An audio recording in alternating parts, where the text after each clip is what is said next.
At an earlier time, I sat down with the one, the only Jules Wainstein, and today I share this never before aired chat with the one and only Jules Wainstein. We talk about RHONY past, talk about RHONY future, my, how things have changed. But stay tuned, sit back.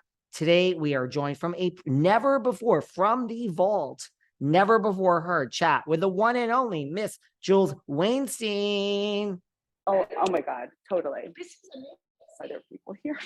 You know, I mean, yeah, right. She made Sonya and cry. she's great on She's great on Yeah, she's great on television. She just uses it in her way, and she's incredibly funny. Right? Do you watch RHONY like since your season has ended? All these years? I watched last season. With Ebony, who I love. I think she's so smart.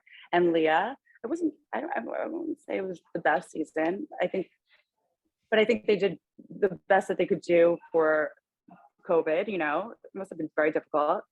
I just started watching Miami because I'm here, you know. But it's hard to watch TV. I don't have time. Do you watch it?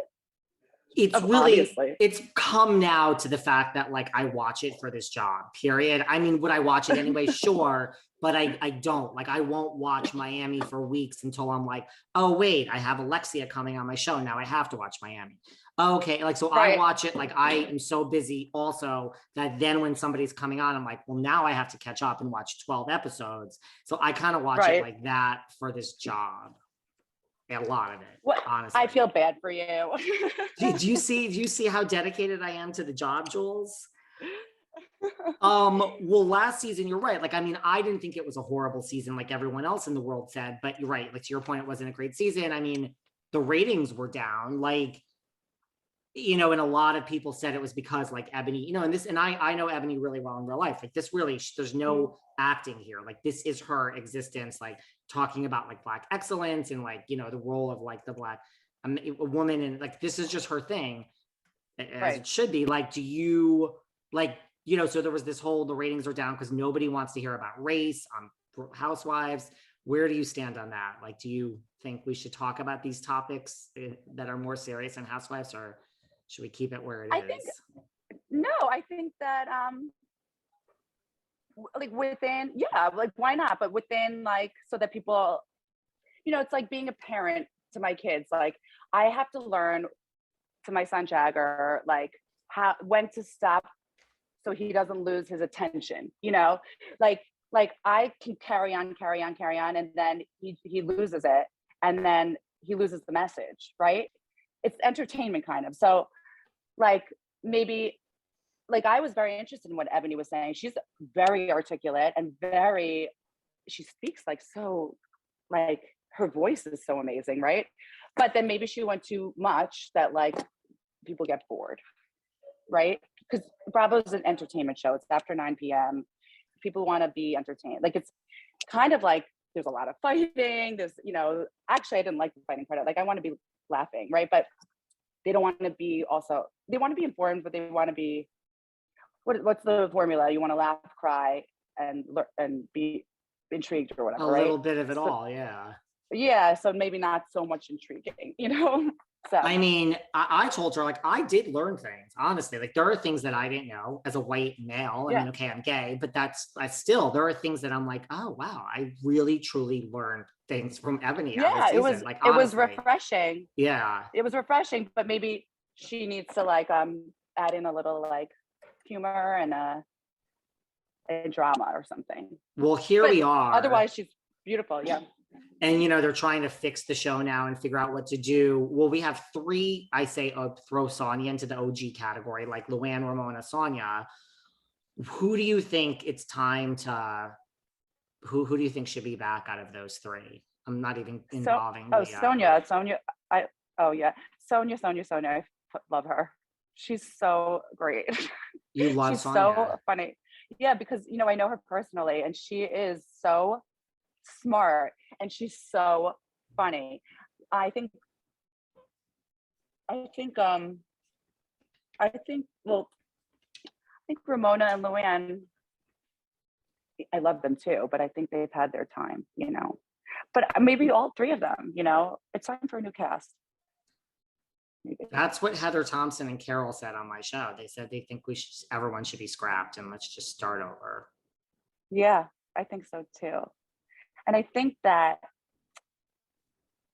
you know, New York City is like the most fabulous, chicest city in the world. In the world.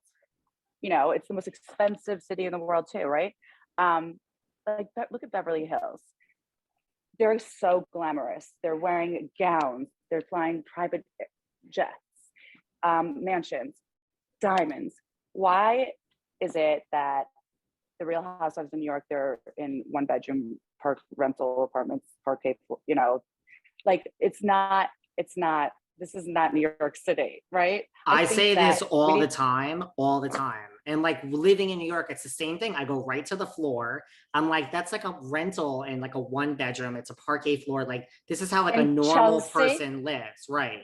Yeah, no, like that's the apartment I lived in when I was 22. You know, and I think that that's not New York. Like, where's that Fifth Avenue on the Central Park like house, right? I say that like not to be a snob, but like yes, like I'm not saying like these people like Ramona's not starving to death, but I agree. I think the American person wants to see disgusting opulence in New York City, like we see in Beverly Hills, and we have tons of yeah. Yes, I mean, yes, that's what I'm trying to say. I agree. You know? I think they're trying. I think that's what they're trying to do. I mean, it's going to be a completely diverse cast, of course, but they're really, I think, going to try to go for real. Yeah, and it's not money. about age. Like, I know that they were trying to get a younger cast. Who cares? I think that that's the interesting story. Like, and also where they're filming. You know, like the calzone scene. The reason why that happened. Okay, I was on the phone with my best friend Corey. And I'm like, he's like, oh, so where are you filming? I'm like, I'm on the way to this pizzeria where we take our kids for the birthday parties. And when they make their own pizza, I go, can you believe I'm going to dinner with like 50, 60-year-olds to where we take our 3-year-olds for the birthday parties where you build your, he's like, Jules, you got to make a hot pocket and throw everything in your purse in there. And I just happened to break my vagina. So I had like light, you know, everything. And I'm like, oh my God, that's hilarious. And now to this day, I want to kill him. I'm like, look what you did to me. So that's why that scene came and they made me look like I was a crackhead, but it wasn't meant to be that way, you know, just whatever. It's like who you're with and it wasn't funny, but it was funny to me, you know, but like, why did we film there? You know, it's really hard to get though, like places where you usually go, like Soho House or Le Bernardine, they won't, they're not gonna allow they don't want you to, yeah. So it's really hard. Like even stores like Intermix or whatever, like the only place, Jeffrey's was the only place that I would shop, maybe, you know, would let us film there. But, you know, Bergdorf's won't let us. Intermix, you know, they don't want it.